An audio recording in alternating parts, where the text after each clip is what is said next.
राजाओं उसका 12 अध्याय 14 और 15। दूसरा राजाओं 12 अध्याय उसका 14 कलम और 15 कलम। परंतु वह काम करने वाले को दिया गया और उन्होंने उसे लेकर यहोवा के भवन की मरम्मत की। हाँ, और जिनके हाथ में काम करने वालों को देने के लिए रुपया दिया जाता था जी, उनसे कुछ हिसाब ना लिया जाता था, क्योंकि वे सच्चाई से काम करते थे। हालेलुया। हालेलुया। आपको एक बात समझ में, यहाँ पे भी एक हिसाब किताब दी जा रही है। किसका?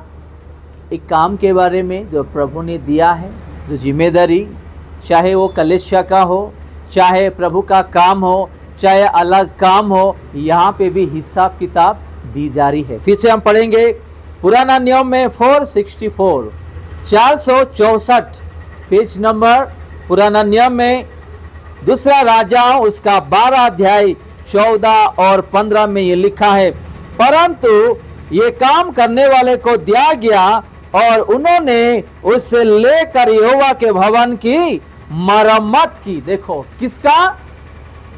यहोवा, अपना परमेश्वर का भवन का मरम्मत करने के बारे में यहाँ लिखा है।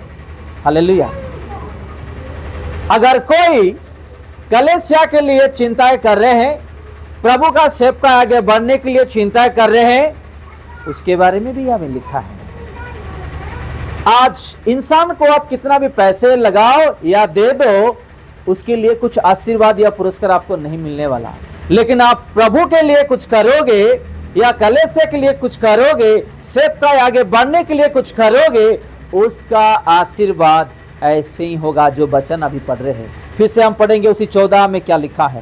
परंतु वह काम करने वाले को दिया गया जी, और उन्होंने उसे लेकर यहोवा के भवन की मरम्मत की। काम करने वाले को दिया गया है और उन्होंने क्या किया है? यहोवा के भवन में जाके मरम्मत किया करके हम देख रहे हैं। आज भी बहुत सारे लोगों का पैसा इसलिए वेस्ट हो रहा है कि अच्छे जगह में खर्चा कहां करे। प्रभु बुद्धि ज्ञान दिया, लेकिन बुद्धि ज्ञान नहीं है। आप प्रभु का भवन में यहाँ जो पढ़े सुने हैं, आज क्यों बहुत सारा पैसा इधर उधर होता है? क्योंकि हम अच्छे जगह में आज हम खर्चा नहीं करते हैं। इसको पैसा दिया है, उन्होंने क्या किया? प्रभु का भवन मरम्मत के लिए वो क्या किया? जाके वहां खर्चा कर रहा है। और 15 में क्या लिखा है? और जिनके हाथ में जी, काम करने वालों को देने के लिए जी, रुपया दिया जाता था, जी, उनसे कुछ हिसाब ना लिया जाता था, जी, क्योंकि वे सच्चाई से काम करते थे। हालेलुया। क्या? सच्चाई से काम करते थे। अगर आप और मैं सच्चाई और ईमानदारी में चलेंगे, काम करेंगे और प्रभु के लिए कुछ करेंगे, उसका आशीर्वाद अलग ही है। उसका आशीर्वाद अलग ही, आप नहीं जानते हैं। जब मैं प्रभु में आया, जब पांव रखा, मेरा 35 लाख मेरे बुद्धि ज्ञान के कारण शैतान ने बर्बाद कर दिया। जैसे ही मैं नया नया में आया था, मुझे पता नहीं था कि लोग भी ऐसे रहते हैं। लेकिन जब मुझे पता चला कि आज भी लोग ऐसे हैं, मुझे सीख मिला। प्रभु ने सिखाया कि कैसा जीना है, कैसा रहना है, कैसा आगे बढ़ना है। प्रभु ने हर चीज़ मुझे सिखाया। आज जो है उसके लिए जो भी मैं खर्चा करता हूँ, प्रभु आज किसी को हाथ दिखाने के लिए नहीं दिया मुझे। हालेलुया।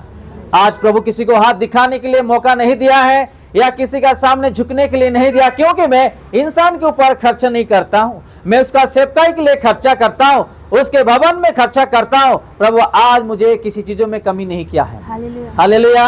आज जो भी चीज देख रहे यहाँ पे आप लोग ने किया हुआ मदद से, और मैंने जहां जहां प्रभु के लोग दिए, उसका पैसा इकट्ठा करके ये कलीसिया में जो भी आज हम बैठे हैं, देख रहे हैं, और कुछ अच्छा चीज अपने आंखों में कुछ देखने के लिए मिल रहा है, आज उसी ने दिया हुआ चीज। और प्रभु देने के लिए ऐसा जो हमारे जीवन में जो करता है, कभी भी पीछे नहीं हटना है। आमीन। आप इंसान के लिए कुछ कर दो, वो आज याद रखेगा, कल याद रखेगा, परसों भूल जाएगा।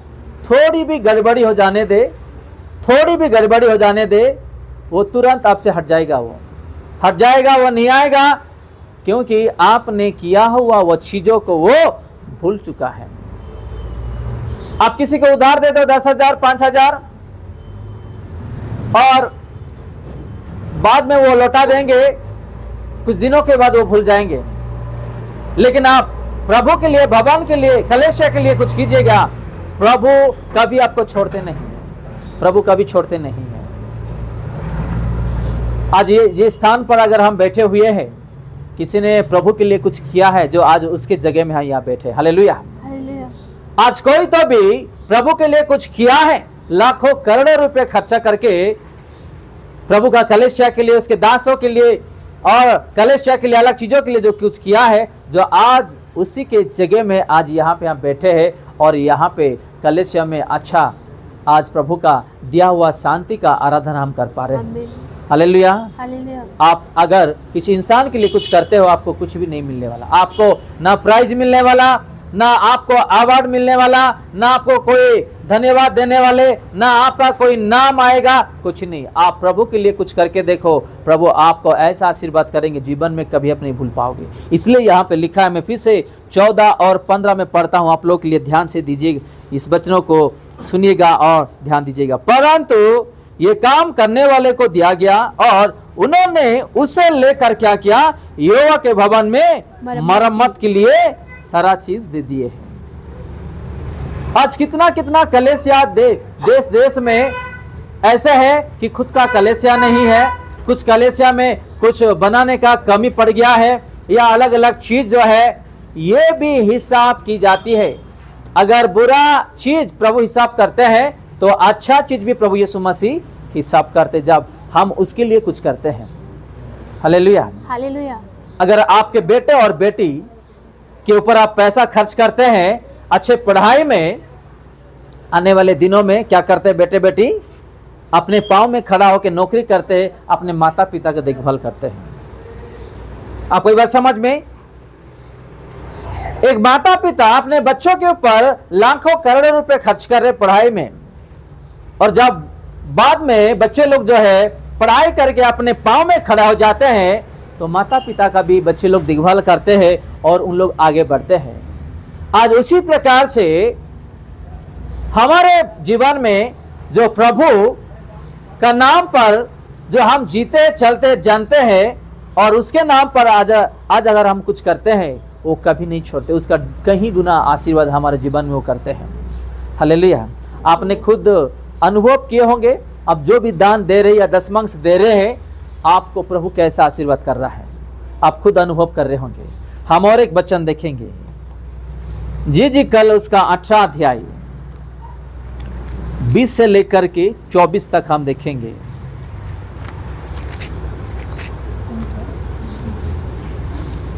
ये हेजकेल जी कल उसका 18 अध्याय 20 से लेकर के 24 कलम तक हम देखेंगे।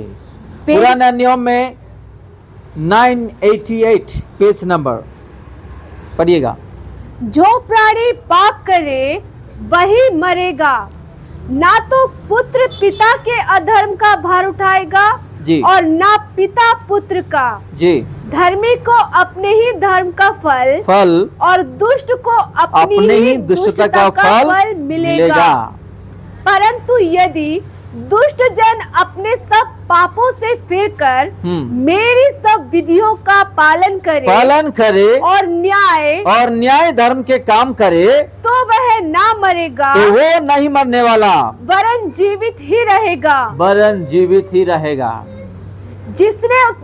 उसने जितने अपराध किए हो उनमें से किसी का स्मरण जी उसके विरुद्ध ना किया जाएगा। हालेलुया।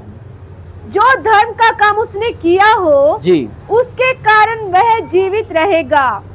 प्रभु यहोवा की यह वाणी है जी, क्या मैं दुष्ट के मरने से कुछ भी प्रसन्न होता हूँ? कौन? प्रभु यहोवा। हालेलुया। आपको ये बात समझ में?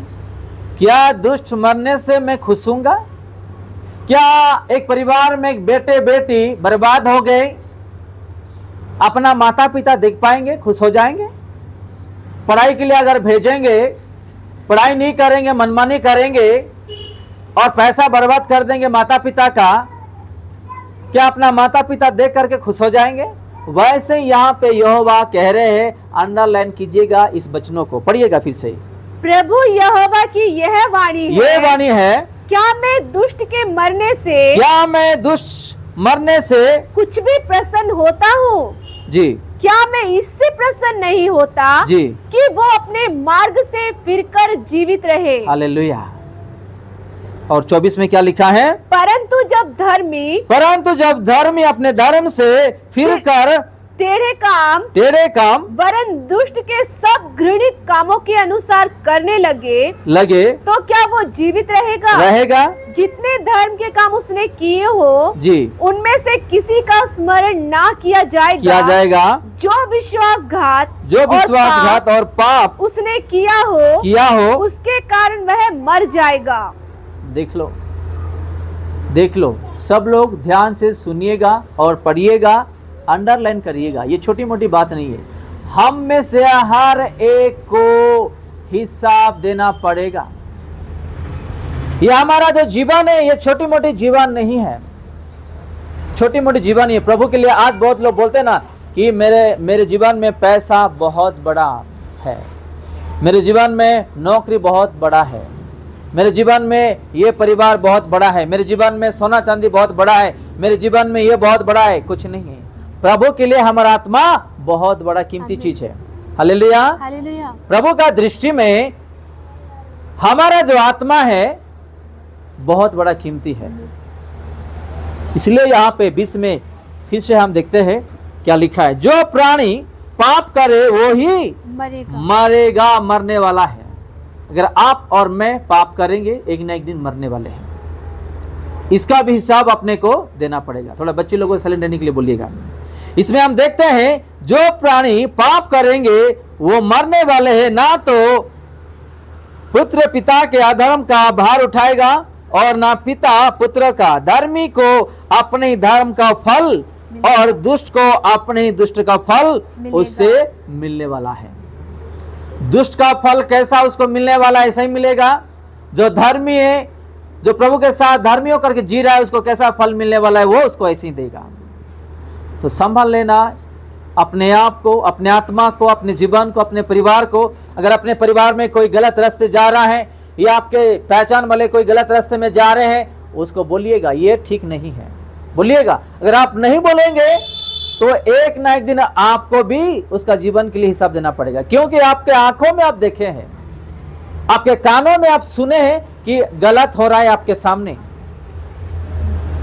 अगर वो मर के नरक जाएगा तो उसका जिम्मेदारी हम है, उसका जिम्मेदारी हम है। तो इस चीजों का भी ध्यान रखना है। यहां पे लिखा है दुष्टों का जो फल है उसको ऐसा ही मिलने वाला, जो धर्मी है उसका फल ऐसा ही मिलने वाला।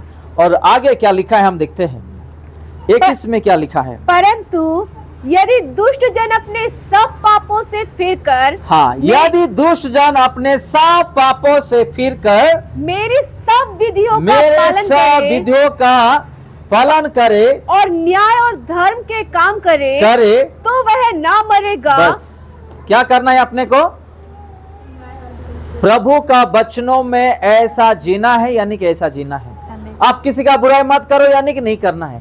किसी का बात नहीं करना है कि नहीं करना है। किसी को गुस्सा नहीं करना है कि नहीं करना है। किसी को हाथ उठाना नहीं है कि हाथ उठाना नहीं। आप दारू मत पियो, यानी कि दारू मत पियो। आप व्यभिचार मत करो, यानी कि मत करो। यानी जो वचन में लिखा है, आप प्रभु के वचनों के अनुसार, उसके विधि के अनुसार आप चलोगे, आप जीवित रहोगे, मैं भी जीवित रहूंगा। अगर उसके वचनों में हम नहीं जिएंगे, नहीं चलेंगे, तो वो एक ना एक दिन प्रभु के सामने घुटने टेकेगा, वो मरने वाला है, उसको कोई जगह नहीं मिलने वाला है। या तो दुख ही दुख है, कष्ट ही कष्ट है, और नरक में जाके उससे कहीं गुना कष्ट वो उठाएगा। हालेलुया। आपको ये बात समझ में? इस धरती पे तो एक दुख उठा रहे हम, कष्ट उठा रहे हम।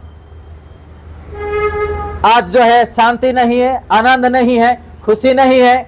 मर के नरक में जाके वहां पे वो आग में जल जल के वहां पे कहीं भयानक दुख उठाए, क्या फायदा? क्या फायदा है? एक विश्वासी के लिए प्रभु यीशु मसीह अपना जीवन दे दिया है, उसको सोचना है कि वो कैसा जिए। अगर किसी को बाइक है, किसी को कार है, वो कभी ये नहीं चाहता कि मैं गलत रास्ते में जाके किसी को ठोक दूं और मेरा एक्सीडेंट हो जाए। कोई चाहता है ऐसा? कोई भी नहीं चाहता है। प्रभु यीशु मसीह हमको जीवन दिया है। अच्छे रास्ते में चलना है या बुरा रास्ते में चलना है, वो अपने हाथ में है, अपना हाथ में है। नरक के रास्ते में जाना है या स्वर्ग के रास्ते में जाना है, वो अपने हाथ में है। अगर हम अच्छा से जानते हुए भी गलत रास्ते में जाएंगे, प्रभु यीशु मसीह भी कुछ भी कर नहीं पाएंगे। प्रभु यीशु मसीह भी कुछ भी नहीं कर पाएंगे। प्रभु यीशु मसीह किसी को जबरदस्ती से हाथ पकड़ के स्वर्ग लेकर के नहीं जाने वाला है। आपको अच्छा बुरा सच सब कुछ जानने के लिए प्रभु बुद्धि ज्ञान दिया है, प्रभु का वचन दिया है। वो आप तय करना है, मुझे भी तय करना है। इसलिए मैं मेरा 30,000 का पगार छोड़ के मैं आज सेवा कर रहा हूँ। मैं जान लिया कि मेरा जीवन कितना प्रभु का दृष्टि में महत्वपूर्ण है। जो मैं एक गलत रास्ते में चल रहा था, मैं मरता था तो आज नरक में रहता था, लेकिन प्रभु ने मुझे बचाया है। हालेलुया। मेरे साथ साथ कितने लोगों को बचाने के लिए प्रभु ने मुझे चुना और मुझे माफ किया, इंसान बनाया, अच्छा बुराई मुझे सिखाया, और आज मैं इस बड़े शहर में आज आप लोगों का जिम्मेदारी उठाया मैंने, इस कलेशे का जिम्मेदारी उठाया मैंने। अगर आप जानते हैं ये बुराई है, बुराई को छोड़ दो। अगर बुरे लोग कोई मिला, उससे दूर हो जाओ। आपका आत्मा, आपका पवित्रता, आपका आशीर्वाद से बढ़ के उन लोग हमारे लिए बड़े नहीं हैं। उन लोग के लिए दुआ करो, घर में बैठ के प्रार्थना करो। प्रभु उन लोग को बुद्धि दे, ज्ञान दे, सही शिक्षाएं दे, ताकि उन लोग भी मन फिराए, परिवर्तन हो जाए और आपको वो जाने और पहचाने और आपके रास्ते में उन लोग चले।